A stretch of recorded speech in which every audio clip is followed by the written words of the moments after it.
इस बीच आपको एक बहुत ही महत्वपूर्ण और एक अहम खबर से रूबरू कराते हैं। रांची से बड़ी खबर है, पारा शिक्षकों की नियमावली के लिए समिति का गठन किया गया है।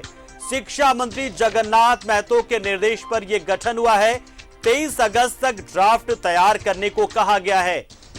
ये समिति तैयार करेगी कि आखिर नियमावली किस तरीके की होनी चाहिए, उसको लेकर ड्राफ्ट तैयार करना है इस समिति को, क्योंकि पारा शिक्षक लगातार स्थायीकरण की मांग कर रहे हैं और इसी कड़ी में उनकी बैठक भी हुई थी शिक्षा मंत्री के साथ में।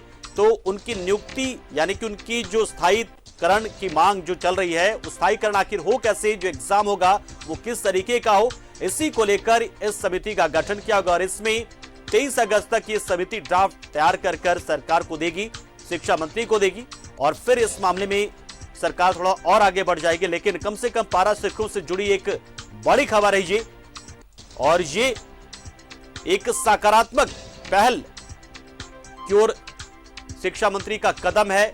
शिक्षा मंत्री ने बैठक भी की, 2 दौर की, और उसके बाद समिति का गठन भी किया यहां पर, और समिति अब ड्राफ्ट तैयार करेगी कि आखिर नियमावली कैसी हो। एक बहुत ही बड़ी खबर, ये बहुत ही सकारात्मक पहल इसे हम कहें कि पहले बैठक और उसके बाद अब समिति का गठन। हमारे सहयोगी अजय लाल इस खबर पर पूरी जानकारी के लिए फोन लाइन पर जुड़ चुके हैं। अजय, निश्चित तौर पर एक सकारात्मक पहल कहेंगे, पहले बैठकों का दौर और अब समिति का गठन भी, कि नियमावली कैसी हो। बिल्कुल पंकज, देखिए तारीफ करनी होगी सूबे के शिक्षा मंत्री जगन्नाथ महतो की, जिन्होंने इस मुद्दे पर न सिर्फ प्रयास करना शुरू किया बल्कि जो तारीख वो वादा कर रहे हैं उसी तारीख को वो काम हो रहा है। पारा शिक्षकों के मुद्दे पर आपको याद होगा कि प्रभार मिलने के तुरंत उसी दिन सूबे के शिक्षा मंत्री ने पारा शिक्षकों के लिए जो कल्याण कोष का गठन हुआ था उस पर हस्ताक्षर किया और उसके तुरंत बाद 7 अगस्त को पहली बैठक हुई थी पारा शिक्षकों के साथ। उस बैठक में कहा गया था कि 18 अगस्त को अगली बैठक होगी, उसमें सब कुछ तय हो जाएगा। 18 अगस्त को बैठक हुई। 18 अगस्त को बैठक में कहा गया था कि 1 सप्ताह के भीतर आपका ड्राफ्ट तैयार कर दिया जाएगा। लिहाजा समिति का गठन हो गया है। 4 अधिकारी इसमें शामिल हैं। इन अधिकारियों को जो कहा गया है कि आप 23 अगस्त के अपराह्न 3 बजे तक प्रारूप तैयार करके माननीय शिक्षा मंत्री के समक्ष प्रस्तुत करें, ताकि माननीय मंत्री इसका अवलोकन कर सके, समीक्षा कर सके। साथ ही इसकी एक कॉपी पारा शिक्षकों को भी भेजी जानी है। तो ये तय मानकर चलिए कि अब पारा शिक्षकों का जो 20 साल पुराना एक प्रकार से रोग कह सकते हैं, उसकी सर्जरी लगभग सफल होती दिख रही है। 23 अगस्त को ड्राफ्ट तैयार हो जाएगा।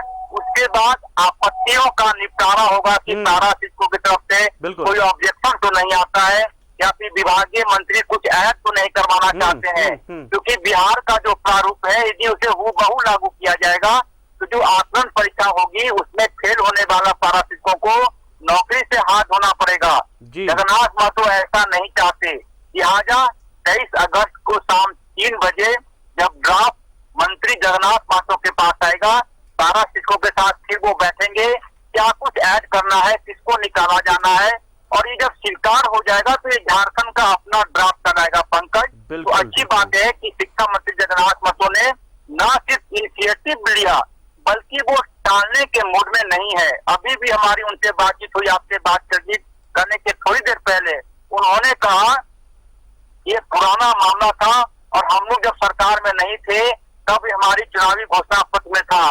तो आप कह सकते हैं कि सूबे के युवा मुख्यमंत्री हेमंत सोरेन ने जो वादा किया था चुनाव से पहले अपनी मैनिफेस्टो में, एक एक करके हेमंत सोरेन उसे पूरा कर रहे हैं। लिहाजा तारीफ करनी होगी राज्य सरकार की, शिक्षा मंत्री जगन्नाथ महतो की। पंकज, बहुत शुक्रिया अजय, हमारे साथ जुड़े, आप पूरी जानकारी दी, तफसील से बताएंगे किस तरीके से समिति ड्राफ्ट तैयार करेगी, उसके बाद किस तरह से शिक्षा मंत्री के पास ये पहुंचेगा और कैसे उसके बाद फिर अगर आपत्तियां होंगी शिक्षकों की तो उसे भी दूर किया जाएगा या कुछ ऐड ऑन होना होगा तो वो भी ऐड किया जाएगा। बहुत शुक्रिया हमारे साथ जुड़े आप, इस खबर पर पूरी जानकारी आपने दी अजय। तो बड़ी खबर इस वक्त हम आपको बता रहे हैं पारा शिक्षकों से जुड़ी हुई, जिसमें एक समिति का गठन किया जा रहा है जो कि ड्राफ्ट तैयार करेगा नियमावली से जुड़ा। और कोडरमा से इस वक्त एक और बड़ी खबर आ रही, महिला की स्कूटी से 80,000 रुपए की चोरी हुई है। बाइक सवार अपराधियों ने डिक्की तोड़कर पैसे उड़ाए हैं। बैंक से पैसे निकालकर ये महिला कहीं जा रही थी। चंदवारा थाना क्षेत्र के बजरंगबली चौक के पास ये घटना घटी। महिला ने स्कूटी को यहां पर पार्क किया था और शायद इस बात की जानकारी थी अपराधियों को, शायद वो रेकी कर रहे थे कि उन्होंने स्कूटी का डिक्की तोड़ा और इसमें से पैसे लेकर फरार हो गए।